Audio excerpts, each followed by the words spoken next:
For the Committee on Public Works, please state the members present. Yes, good morning. Thank you, Mr. Chairman. On the part of the Committee on Public Works and Highways, we have Representative CPWH Vice Chairperson, Deputy Majority Leader Jose Teves Jr. We have Representative Benjamin Agarao Jr., Representative Demsar Sali, Representative Isidro Lumayag, Representative Mark Anthony Santos, Representative Florabel Yatcon, Representative Jesus Jess Marquez, Representative Antonio Representative Roy Gonzalez, Representative Celso Rehencia, Representative Edwin Cruzado, Representative Divo Tuan, Representative Gerardo Jeriboy Espina Jr., Representative John Gisnel Baba Yap, Representative Alfonso Omali Jr., Representative Carlos Andes Loria, Representative Salvador A. Plato, Representative Deputy Speaker Janet Garin, Representative Edgar Erice, Senior Deputy Minority Leader, Representative David J.J. Suarez, Senior Deputy Speaker, Representative Mario Cocoy Salvador, Representative Alfredo Albi Benitez, Representative Rolando Ledesma Makasait, Representative Mike Cholo Violago, Representative Arnen Panaligan, Deputy Majority Leader, Representative Julian Jambaronda, Deputy Majority Leader, Representative Nina Francesca Lacson, Representative Charisse Ann Hernandez, Representative Gil Cabarangay Acosta, Deputy Majority Leader, Representative Carl Nicolas Cari, Representative Rodolfo Ompong Ordanes, Representative Bienvenido Abante Jr., and Representative Gerald Cloyd Alexis Galang. That's all for now, Mr. Chair. Thank you. For the Committee on Good Government, please. With the permission of the chairpersons, the following members for the Committee on Good Government and Public Accountability are present. We have the chairperson, Representative Joel Chua, Vice Chairperson Alexander T. Pimentel, Vice Chairperson Lordan Suwan, Vice Chair Walfredo Armand Dimagila Jr. We also have the Vice Chair Jose C. Alvarez, and the following members present: Representative Rolando Valeriano, Representative Wowo Fortes, Representative Terry Ridon, Representative Iris Marie de Mesa Montes, Representative Jonathan Keith T. Flores, Representative Joseph Jojo Lara, and Representative Loreto Amante. In addition to the regular members, we have the following ex-officio members present. We have the Senior Deputy Speaker David J.J. Suarez. We also have Deputy Speaker Janet Garin, Deputy Speaker Jefferson Conghun, Deputy Speaker Paulo Ortega, Deputy Majority Leader Sia Alonto Adjong, Deputy Majority Leader Arnan C. Panaligan, and we have Deputy Minority Leader Laila M. De Lima. Your Honors. Mr. Chair, may I inquire the COMSEC how many members of the Committee on Good Government are present? For the Committee on Good Government, we have in attendance a total of 18 members, Your Honors. With 18 members in attendance, I declare a quorum for the Committee on Good Government. For the Committee on Public Accounts, kindly state whether we have a quorum, please. For the Committee on Please use the mic, please. You have to read into the mic, please. Thank you.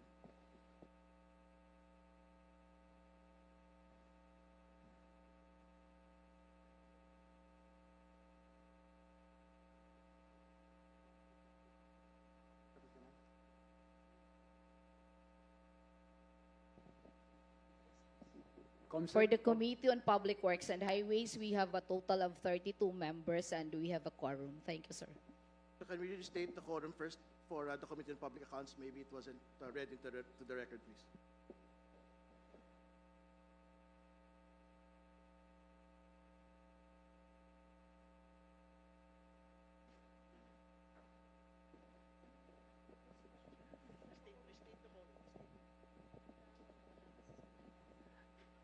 with the 7 regular members in attendance, the chair of the Committee on Public Accounts may declare the presence of a quorum, Mr. Chair. With the quorum for the joint committees, we declare the presence of quorum. We can conduct business already. Can the Mr. Chairman, parliamentary inquiry about the agenda. Here, Mr. Chairman. Just a short parliamentary inquiry. I was invited to join this committee hearing. Yesterday, I received a letter, and my participation is on item number 5, particularly number 6, privilege speech number 023, on the call to investigate the anomalous flood control and other public works projects delivered by Representative Isidro Ungab. Just a clarification, Mr. Chair, my privilege speech last August 4 was about automatic appropriations, particularly special accounts in the general fund and the use of income in the general fund. However, if this committee would like to take cognizance of this, I would be willing to present that, but I would request not this committee hearing because it will take a long time to present. Yung speech ko pa lang doon, privilege speech was 45 minutes. It will take 2 to 3 hours if I'll make a presentation here. However, last August 11, I talked in the plenary on a question of personal and collective privilege. I was not availing of the privilege hour. I was reacting to an editorial of a newspaper entitled "Investigating the Shameless." If this is the topic that I was invited, then I would gladly explain this later on the item that I was included in number 6. Although it was just a very short manifestation, it is actually a question of personal and collective privilege. It is the right of every member to react on matters involving the duties, responsibilities, and integrity of the House of Representatives. So I was only reacting to that. If this will be the matter that included, I would be willing to explain this later. No, I think the specific matter is the privilege speech number 23. So I don't think it's about the remarks that you had made relating to that article, Congressman Ungab. So kung privilege speech, the privilege speech was about automatic appropriations, Your Honor. As I have said, if this committee would like to take cognizance of that automatic appropriations issue, which is also important, I would be very much willing to explain and answer all the questions. However, I would request that it be taken not this hearing because it will take a long time for me to present. Perhaps in the next hearing, and you can rank it number 1 or number 2. Yes, it will not be today, Congressman Ungab. Thank you. Thank you, Mr. Chairman. That's my parliamentary inquiry. Mr. Chair, point of order. Congressman Jokno, please. Thank you, Chair. Rule 9, Section 33 of the Rules of the House, as well as Section 9 of the Internal Rules of the Committee on Public Accounts, provides that, I quote, "A member of a committee shall not participate in committee deliberations or vote on any matter that directly or indirectly affects the member's business, financial, or pecuniary interest." These rules are in line with Section 9 of Republic Act 6713, Code of Conduct of Public Officials, which provide that a public official or employee shall avoid conflicts of interest at all times. These rules are also aligned with Article 6, Section 12 of our Constitution, which requires all members of the House to make a full disclosure of their business and financial interests to avoid conflict of interest.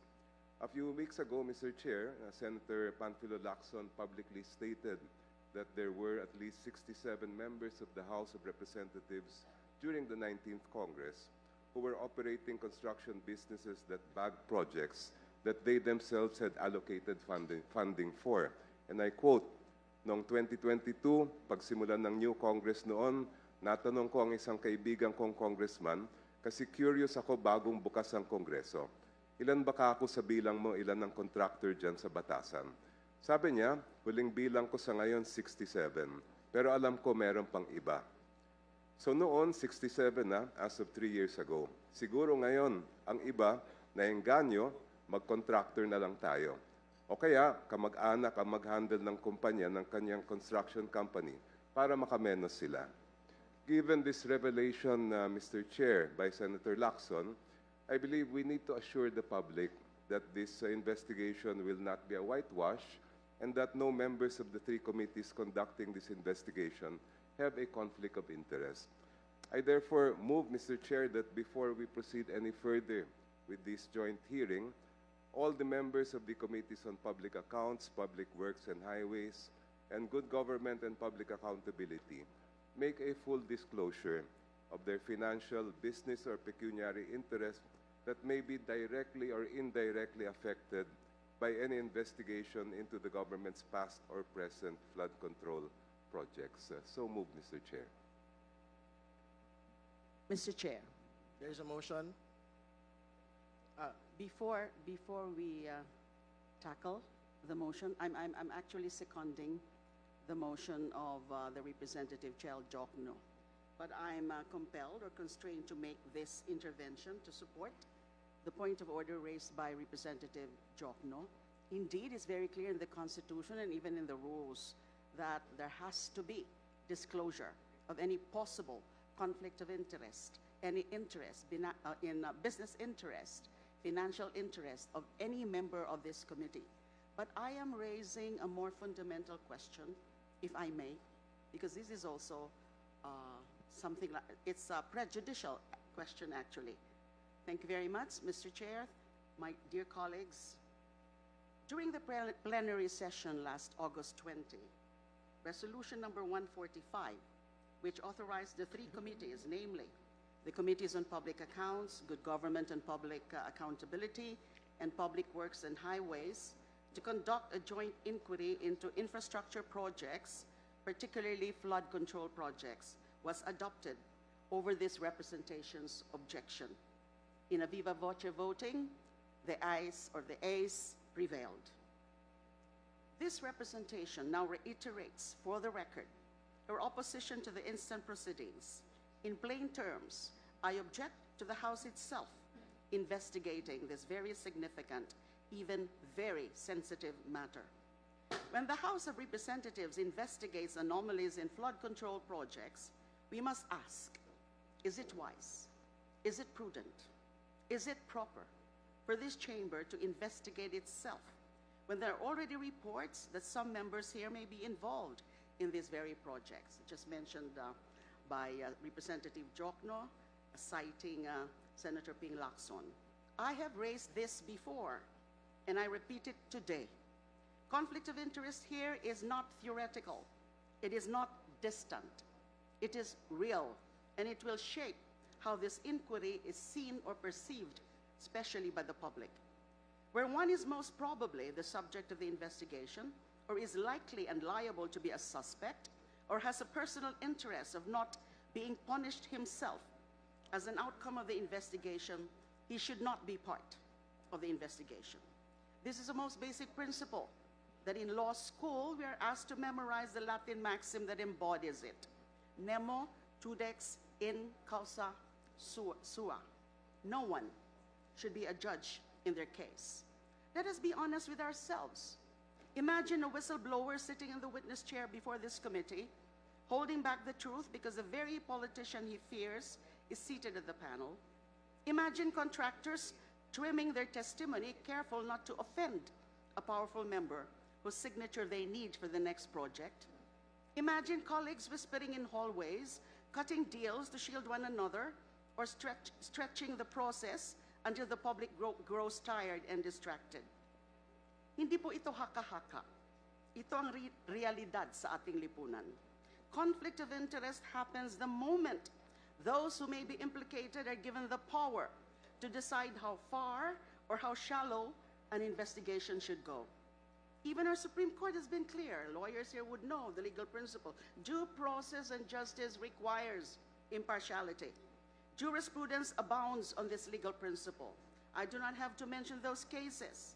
But in one case, Mateo versus Villaluz, GR number L-15824, promulgated May 30, 1961, the Supreme Court reminded us that due process demands a, quote, hearing before an impartial and disinterested tribunal.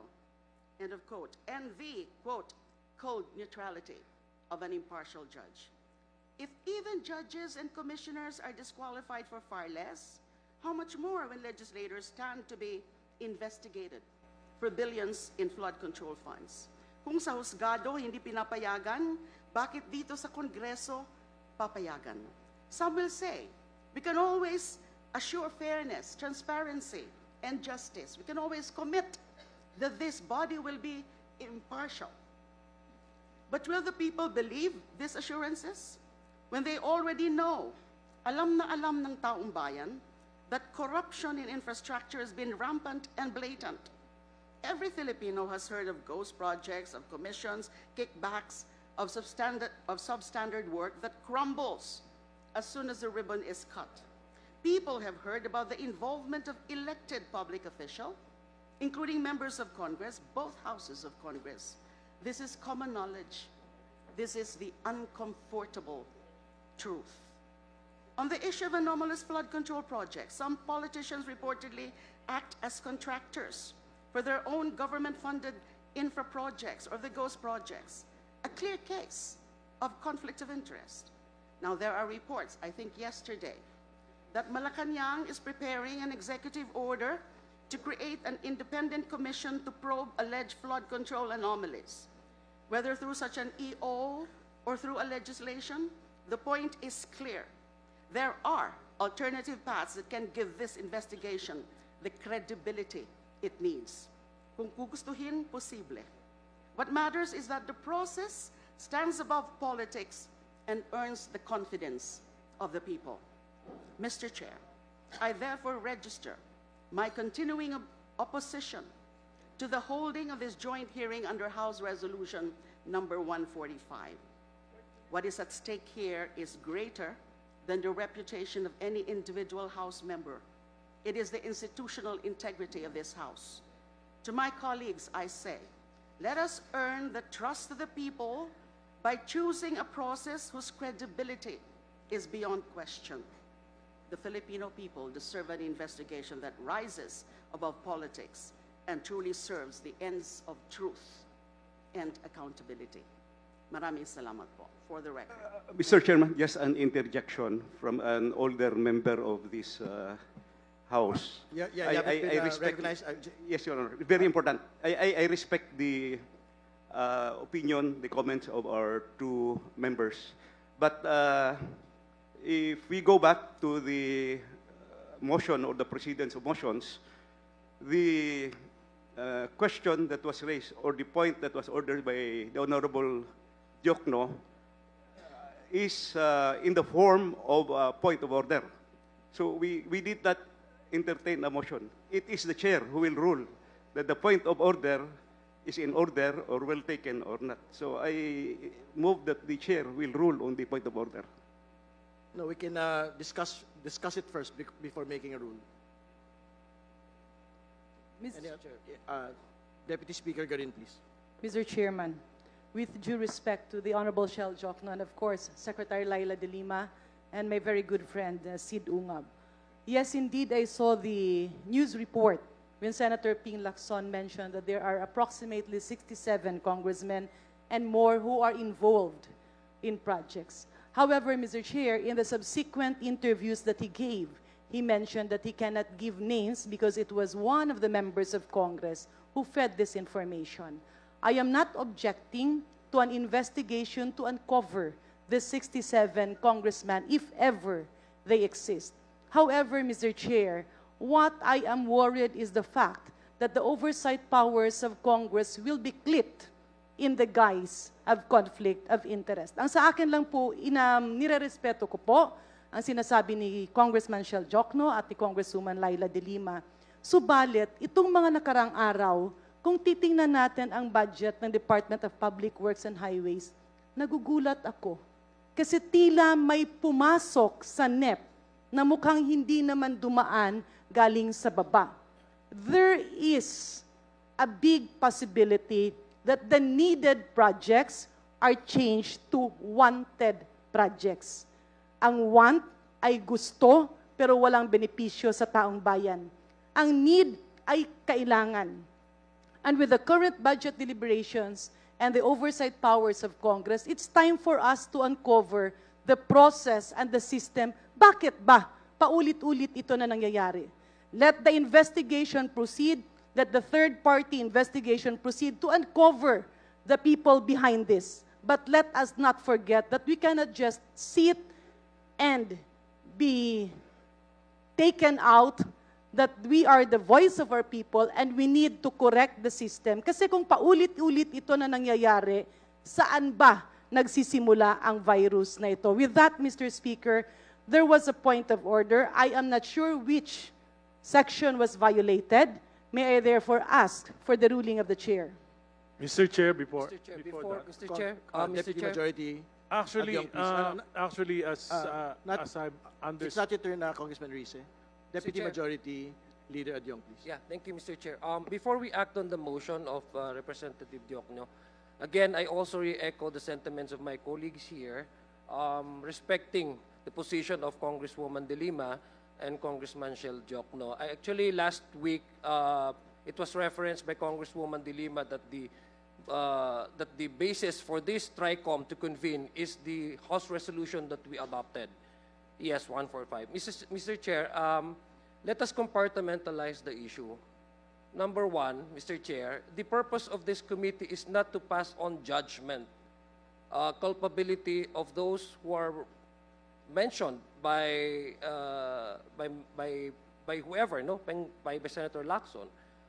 The purpose of this TRICOM, Mr. Chair, is to pass legislation, in aid of legislation, see whether there are lapses in the existing policies that we have insofar as the implementation of flood control programs are concerned. We are not here, Mr. Chair, to pass on judgment or to render the culpability of any individuals that may be mentioned or are mentioned, already mentioned, Mr. Chair. And that is in line, Mr. Chair, also with our constitutional mandate, Mr. Chair, given to us that the Congress, not only its business to legislate laws, but also to exercise its oversight function. And if there are concerns, Mr. Chair, that warrants public scrutiny in national interest, Mr. Chair, the Constitution has given us that power and mandate to untangle some of the mysteries. For example, if there are loopholes in the laws, just so that we can come up, Mr. Chair, with a responsive legislation in order to correct these mistakes, Mr. Chair. And number two, Mr. Chair, if there are concerns of conflict of interest, which I agree, Mr. Chair, with the Congressman De Lima, we have our own internal disciplinary measure, Mr. Chair. If there are congressmen who may be implicated, Mr. Chair, we have our own rules, Mr. Chair, to govern, to discipline our own ranks, Mr. Chair. If there are, for example, issues of, conflict of interest or directly involved in these ghost projects and substandard flood controls, let's refer that to the Committee on Ethics. We have our own internal disciplinary measure, but that should not preclude us, Mr. Chair, to exercise our constitutional given mandate, which is to exercise our oversight functions and pass legislation that would correct the gaps and the loopholes in our existing laws, Mr. Chair. Thank you. Mr. Chair, one more comment. In the precedence of motions, the point of order should be taken first. However, I do agree that indeed the gentleman or the lady has a point, and it can be taken immediately after as a question of privilege. In fact, it was already here included in the agenda. My question of privilege during the August 11 session, basahin ko na lang kasi related na rin eh. Binasa ko yung editorial, ang sabi, August 10 pa ito na newspaper, while the public is interested in finding out the extent of the corruption that President Marcos highlighted in his recent State of the Nation address, questions have been raised on the propriety and impartiality of lawmakers conducting an inquiry into anomalies that could implicate members of Congress. And the last sentence says, after his much uploaded job at the shameless, the last thing he should want is to be accused of protecting the shameless sacred cows and of complicity or a cover-up. I would be willing to discuss this when my time comes in item number 6 of item 5. I just, para lang for proper order, anti-quorum, unahin muna yung point of order, then we can raise a question of privilege since this affect the integrity and I would say the duties of the House of Representatives. I move that the chair first rule on the point of order. Mr. Chair, before the ruling, Please proceed. my understanding is that Representative Jokno is not objecting to this investigation. He's just maybe prudence would require that all members of these committees participating in this proceeding should at least if they know that they have conflict of interest, at least siguro po dapat siguro wag na sila mag-participate. Para po sa ganon may maging credible naman itong ating we know for a fact that several representatives are also officers or maybe their relatives, immediate relatives are contractors. Baka siguro po, pwede natin pakiusapan na wag na sila mag-participate yung mga may interest sa government contracts para sa maging credible naman po itong ating proceedings. Can we, Congressman Jokno, can we restate the motion that you have been mentioning? The motion, Mr. Chair, is for all the members of the 3 committees to make a full disclosure of their financial, business, and pecuniary interests that may be directly or indirectly affected by any investigation into the government's past or present flood control projects. This has been seconded. Second, Mr. Chair. Second here, Mr. Chair. May I explain my my second to the motion of Honorable Jokno? Sure, just a short explanation, please. Yes, thank you, Mr. Chair.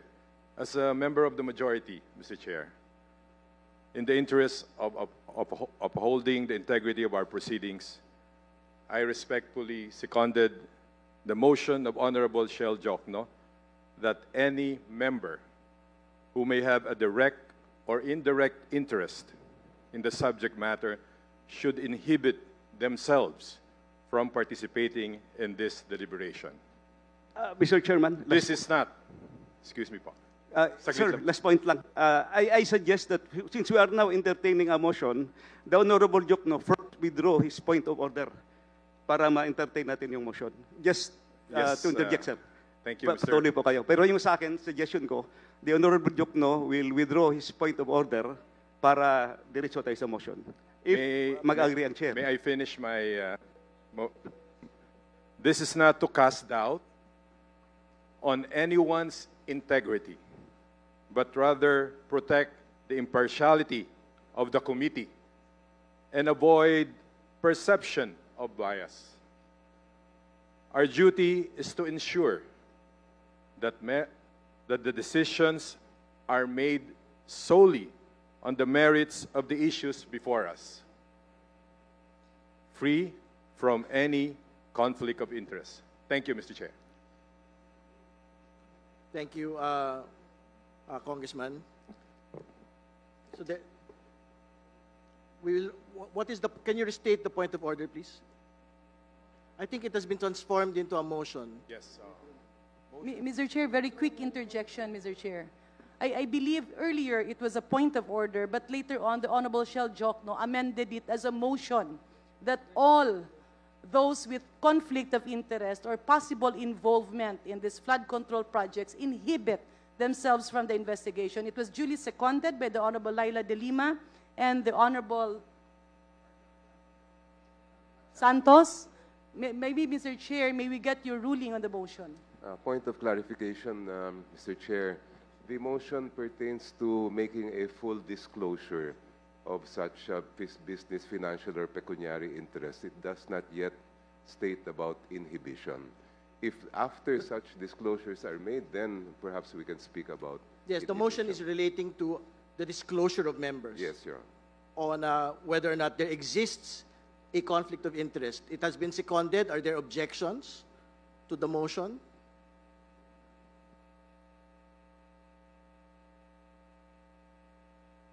There is no objection. So the motion is carried. Mr. Chair, just a clarification, having ruled on the motion already, Congressman Fortes. that a full disclosure will be obtained from each and every member. How do we go about it? Should it be a written disclosure? Just to be clear about it, there is a motion, duly approved, carried. Now, how do we implement that? Mr. Chair, I move to adjourn.